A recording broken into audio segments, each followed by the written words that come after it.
Presiden Rusia Vladimir Putin dalam pidato parade Hari Kemenangan Perang Dunia II di Lapangan Merah Moskow bahwa pasukan Rusia di Ukraina Timur membela tanah air seperti yang dilakukan para pejuang terdahulu membebaskan tanah air dari Nazi. Putin juga mengatakan serangan Moskow adalah langkah pencegahan untuk menangkal agresi dari Barat. Pidato 11 menit Putin bertepatan pada hari ke-75 operasi militer ke Ukraina tidak memberikan penilaian kemajuan dalam perang di Ukraina dan atau berapa lama itu akan berlanjut. Media Barat memprediksi Putin akan menaikkan status dari operasi khusus menjadi pengumuman perang tidak terjadi.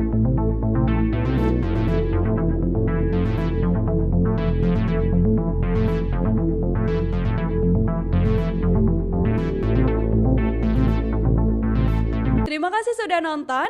Jangan lupa like, subscribe, dan share ya.